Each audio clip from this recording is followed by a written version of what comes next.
Assalamualaikum warahmatullahi wabarakatuh.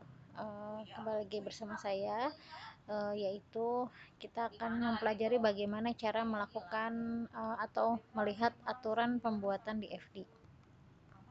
Ya, untuk aturan pembuatan di FD saya mengambil dari Schatzinger ya, chapter ke-6 itu buku yang kelima ya, kita perhatikan. Nah, jadi untuk pembuatan DFD ini ya ada kita melihat dulu ada pendekatan tradisional dan objek oriented ya, dimana pendekatan tradisional itu kita melihat sistem itu sebagai koleksi dari beberapa atau banyak proses ya, dan proses ini akan berinteraksi dengan data entities. Terus proses itu akan mengakses input dan memproduce output. Jadi kalau traditional approach atau pendekatan tradisional, maka sistem akan melihat bahwa dia ada sekumpulan proses, di mana sekumpulan proses ini akan berinteraksi dengan data entitas, dan proses ini akan menerima output dan mengeluarkan output. Nah, berbeda halnya dari pendekatan objek oriented, di mana sistem ini dilihat sebagai sekumpulan dari objek yang saling berinteraksi, ya, of interacting object. Ya, jadi di mana kita melihat behaviornya ya, di mana si objek ini akan berinteraksi dengan orang atau dengan objek yang lain ya. Objek-objek itu akan mengirim atau menerima ya message atau pesan-pesan yang masuk kepadanya. Jadi pendekatannya berbeda. Jadi jika di sini sekumpulan proses di mana prosesnya berinteraksi antar data entitas, maka objek oriented ini, sistem informasi ini melihat behaviornya gitu ya. Oke, sekarang kita next lagi. Nah ya, jadi kita fokuskan dulu ya di bagian sini ya, dimana untuk pendekatan tradisional maka kita akan membuat desain modelnya, konteks diagram, DFD fragment, data flow definition, process description, dan model-model lainnya yang pendekatannya tradisional. Nah, kita lihat untuk pembuatan DFD, maka yang harus kita pahami adalah adanya ketiga hal ini: input atau outputnya, prosesnya apa, dan data storage, mau disimpannya di mana. Jika ketiga ini tidak ada, maka pembuatan DFD ini tidak bisa kita buat gitu ya, artinya dia tidak sempurna pembuatannya. Nah, ini bentuknya dalam bentuk graphical ya, dan paling penting adalah pada saat kita menggambarkan maka harus mudah dibaca dan dimengerti oleh orang lain. Oke, itu ya. Nah, sekarang ini ada important notes-nya ya, dimana seluruh data yang masuk ya, data flow yang masuk atau aliran data yang masuk itu ya harus memiliki asosiasi dengan data struktur yang ada. Ya, kalau misalnya tidak ada ya berarti kita tidak, ya apa ini namanya juga data flow diagram, data flow aliran data, diagram aliran data, ya berarti otomatis ya seluruh aliran data ini harus terasosiat dengan data struktur. Nah, terus selanjutnya masalahnya kenapa ini yang menjadi important, karena memang banyak contoh-contoh gitu ya. Maaf, jadi di dalam teks ini ya, untuk mempersingkat, untuk apa istilahnya, untuk biar simpelkan gitu ya, jadi kita agak menyederhanakan gitu ya. Nah, jadi tapi kita akan melihat ya ini bagaimana caranya si data flow ini bergerak. Oke. Nah, ini adalah beberapa gambaran atau apa ya saya sebut ini ya, shape untuk pembuatan DFD ya. Nanti kalau misalkan menggunakan tools yang di apapun itu, mau pakai Visio boleh, mau pakai misalnya Draw.io yang disajikan online gitu ya, atau misalnya ada juga Drawmax, dan apapun itu bentuk-bentuknya hampir sama. Walaupun ada yang berbeda, setidaknya kalian memahami dulu apa yang harus kalian punya. Jadi bentuk seperti ini ya, kotak yang ada garis, ada juga yang nggak pakai garis ya di atasnya, asal nanti kita kasih kode, itu kita sebut sebagai proses. Nah, ini proses ini kalau kita gambarkan itu sebagai kebutuhan fungsionalnya ya. Jadi nanti per kebutuhan fungsional atau per sistemnya maka akan kita gambarkan dengan menggunakan ini. Nah, yang paling penting kedua adalah pemberian panah, data flow-nya ya, kita sebut sebagai data flow. Nah, ini pemberian panah ini, data flow ini menggerakkan data ya dari misalnya dari aktor atau misalnya di sini kita sebut sebagai eksternal agen ke dalam sistem. Ya, jadi tanpa adanya panah ini maka tidak mungkin gitu ya kita mengetahui apa yang masuk ke dalam sistem. Nah, terus selanjutnya adalah eksternal agen ya. Kita aktor-aktor digambarkan itu dalam bentuk kotak seperti ini ya. Eksternal agen bisa ada juga mengatakan ini adalah entity ya, tapi bukan entity yang ada dalam IRD, bukan ya. Tapi ini entity di dalam di FD ya. Jadi itu kita sebut sebagai eksternal agen. Ini data store, jadi kita penyimpanan tabelnya mau di mana atau database-nya mau di mana, maka kita gambarkan seperti ini. Ini seperti data flow tapi bentuknya seperti zigzag ini ya, kita sebagai real time link. Nah, terus di sini ini adalah gambar yang paling sederhana dari pembuatan di FD, di mana si external agent atau entitas ya si customer ini maka akan melakukan namanya apa ini kebutuhan fungsional namanya lookup item availability ya. Nah, ini data flow ini harus ada yang masuk dan harus ada yang keluar. Tidak boleh masuk atau masuk nggak ada keluaran, itu salah. Keluaran ada tapi masukan juga nggak ada, itu juga salah. Nanti ada bagian nanti kita membahas apa yang harus ada di dalam sini aturannya ya. Nah, di mana dari sistem dari si external agent ini ya memasukkan informasi ya item inquiry ke dalam dia ya, ke dalam prosesnya, dan proses ini akan mengambil data dari beberapa data store ya. Jadi lookup item availability itu nggak cuma dari satu tabel doang, ternyata dia mengambil dari 3 tabel. Nah, setelah dia diproses dari satu proses dari proses yang pertama ini ya dengan kode ini, maka dia akan memberikan hasil item availability details. Nah, ini contoh yang paling sederhana untuk satu buah satu buah ini tuh satu buah proses atau satu buah kebutuhan fungsional. Nah, ini ada istilahnya ya, kita sebut ini sebagai source ya, masukan itu kita sebut sebagai trigger ya, di sini kita sebut sebagai use case, di sini hasilnya adalah response, dan hasil dari respon diberikan kepada destination. Jadi source sama destination itu ya bisa bisa ke orang yang sama, eksternal agen yang sama, atau bisa jadi eksternal agen yang berbeda ya, tergantung nanti hasil kebutuhan fungsionalnya seperti apa ya. Oke, nah ini kita sebut sebagai data store ya. Ini muncul dari mana? Ini muncul dari penggambaran IRD yang sudah kalian buat. Jadi kalau kalian sebelumnya memang sudah membuat IRD, maka akan lebih mudah kalian data store apa yang akan dibutuhkan untuk satu buah proses tersebut. Nah, ini harus tahu juga ya, memang ini sangat sangat penting. Nah, terus kita maju ke sini. Nah, jadi DFD itu adalah penggambaran pemodelan suatu sistem yang dia tuh berlayer. Jadi ada istilahnya uh, layer misalnya level 0, kita sebut level 0, level 1, level 2 dan seterusnya ya. Tapi mohon diingat juga dari pembuatan layer itu tidak boleh lebih dari level kedua. Kenapa? Semakin banyak levelnya artinya berarti sistem kalian yang membuat itu semakin kompleks. Jadi kalau misalnya sistemnya sudah semakin kompleks, artinya nanti tingkat maintenance-nya, tingkat pembuatan juga akan semakin rumit. Oleh karena itu, jika dia terlalu dalam sampai level 3 bahkan mungkin sampai level 4, itu harus dipecah menjadi sistem yang baru ya. Nah, jadi untuk DFD level 0 ini ya gitu ya, atau di sini disebut sebagai konteks diagram ya. Jadi dia hanya terdiri dari satu buah proses dan banyak aktor atau misalnya eksternal agen yang terlibat, dan banyaknya data flow yang keluar dan masuk. Di sini tidak terlihat di manakah data store-nya gitu ya. Nanti detail dari data store-nya itu ada masuk ke level selanjutnya. Nah, di dalam sistem yang namanya di sini contohnya course registration system, maka kita akan membreakdown gitu ya. Kita lihat nih dalamnya sini tuh seperti apa. Nah, ternyata di sini ada 1, 2, dan 3 proses.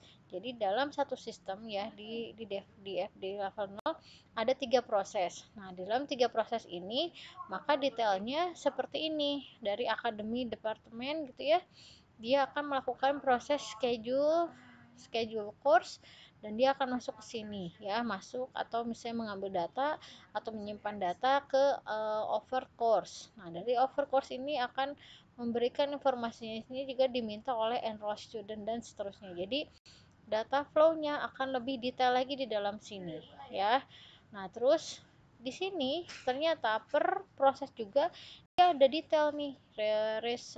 Schedule course ini ada detail diagram 1 ya, jadi semakin dalam lagi.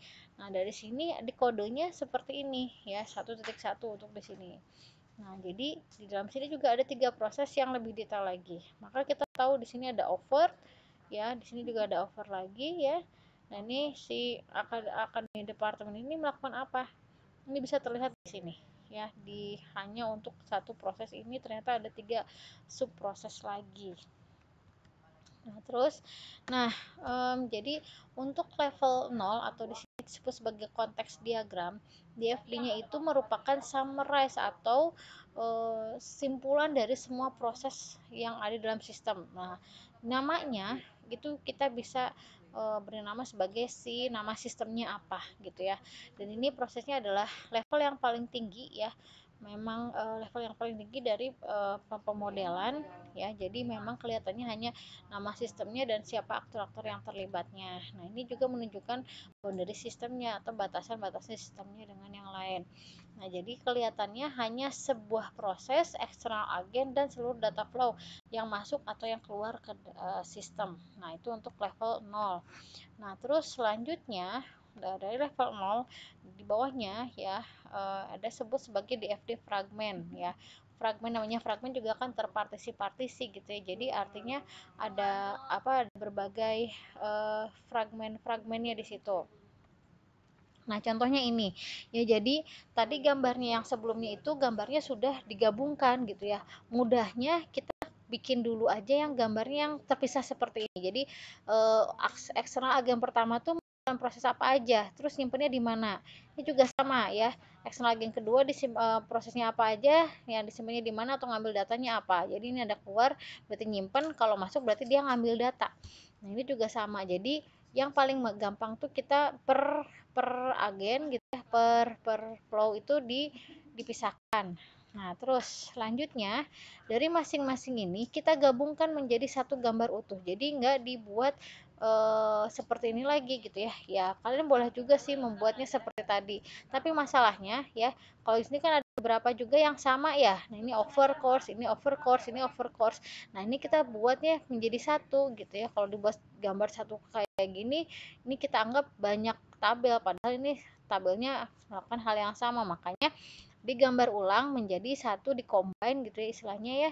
Kita combine menjadi satu gambar utuh gitu. Nah, ini contoh juga yang lain ya. Ini level 0. Kenapa? Karena hanya ada satu buah proses saja dan ini lingkaran ini menunjukkan si eksternal agennya gitu ya, yang terlibat di dalam sistem ini. Jadi nanti kalian membuatnya seperti ini untuk level 0-nya. Ini contoh yang lainnya ya. Untuk level 0 karena hanya ada satu buah sistem ya. Di sini juga eksternal agennya seperti apa. Nah, terus ini contoh listnya aja. Jadi kalian punya list, nanti di list ini dibuatlah DFD-nya.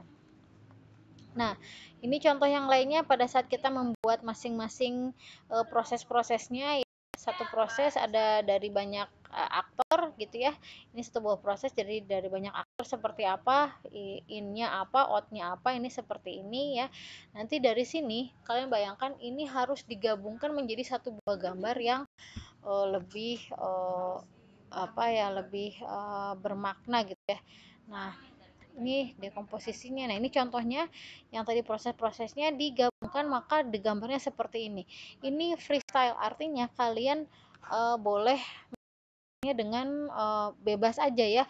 prosesnya mau di luar kayak ini mau di dalam kayak itu terserah, yang penting tidak menabrak dan itu terbaca gitu ya. Kalau misalnya tidak terbaca ya berarti kalian harus cari posisinya memang bisa terbaca ya.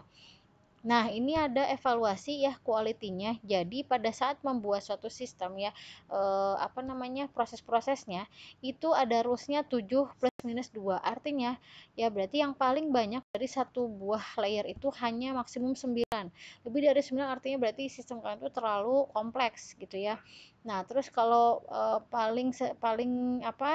nggak boleh lebih dari 7 plus minus 2 ya. Jadi should enter or leave a process or data store in single DFD, nggak boleh ya, karena itu nanti artinya kita itu terlalu terlalu um, terlalu banyak gitu ya. Jadi minimize require number of interface, jadi kita meminimalisir gitu ya banyaknya interface yang digunakan. Nah, yang paling penting adalah readable, karena hasil dari model kalian akan diberikan kepada misalnya kepada si ini ya programmernya gitu, jadi makanya harus bisa readable ya. Nah, terus ini ya, nah ini dia konsistensi problem. Nah, harus konsisten ya, misalnya data flow yang masuk namanya A, berarti mau di posisi manapun A itu akan selalu ada, nggak boleh berubah A jadi AB atau A nya jadi A kecil gitu, nggak boleh ya. Jadi harus ada konsistensi ya. Nah, differences in data flow content between process and its process decomposition, jadi ada perbedaan ya antara yang masuk ya dengan nama data flow-nya dengan nama prosesnya itu gak boleh sama. Terus udah gitu data flow yang gak boleh ada data yang keluar tanpa ada data yang masuk. Begitu juga kebalikannya, gak boleh ada data yang masuk tanpa ada yang tiba-tiba mengeluarkan sesuatu gitu ya. Nah, itu akan menghasilkan unbalanced DFD, jadi DFD-nya nggak akan seimbang. Oke, contohnya seperti ini ya. Nah, ini juga sama ya. Nanti di slide-nya ini sudah diberikan juga ya, nanti kalian baca aja. Nah, contohnya ini.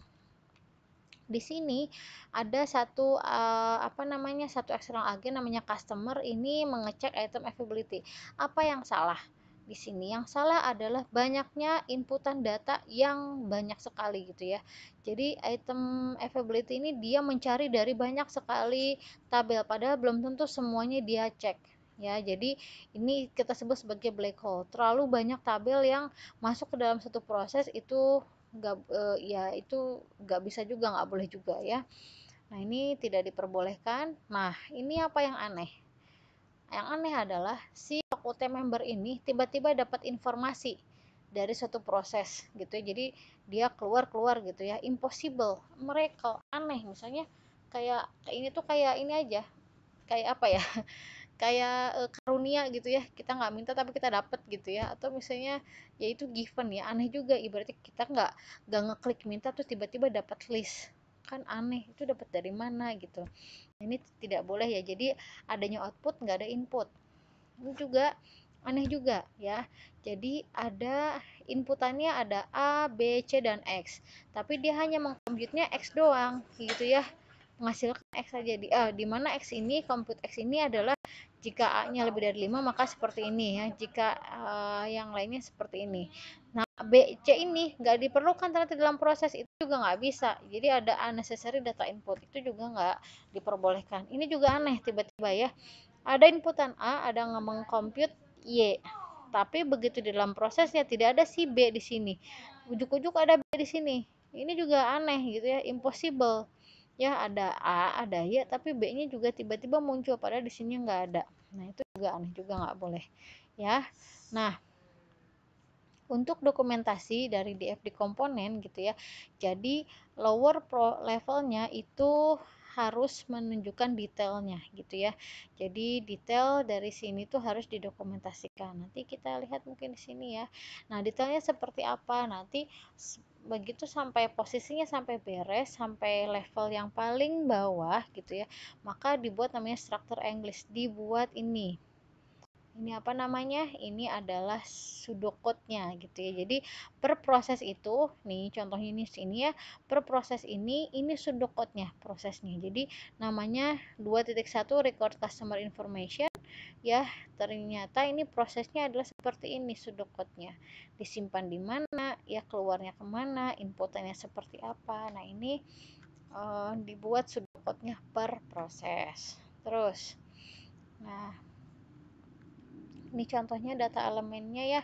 Data elemen di dalam sini ada string, ada integer, untuk data type-nya ada floating point. Nah ini dipelajari di dalam struktur data gitu ya. Nah di dalam APSI ini kita tidak mempelajari lebih lanjut, tapi setidaknya kalian mengetahui ada, begitu sudah dibuat gambarnya maka kalian harus membuat pseudocode-nya gitu ya. Ini contohnya data elemen ya di dalamnya. Terus nah ini udah kita udah masuk summary ya, dimana summary ini adalah kita mengetahui bahwa DFD ini adalah kombinasi dari event table dan ERD ya, untuk model system requirement, dan dia adalah sistemnya itu set of process, data flow, external agent, dan data store. Nah terus DFD ini should be easy to read, harus mudah dibaca ya, dan tidak boleh membingungkan. Nah terus disitu bagaimana caranya kalian tahu juga pembuatannya dari level 0, konteks diagram level 1 dan level 2 ya. Dah, oke, mungkin segitu saja dari saya ya untuk aturan-aturan pembuatan di FD. Maka selanjutnya kita akan masuk ke pembuatan praktikumnya di Visio. Oke, sampai jumpa.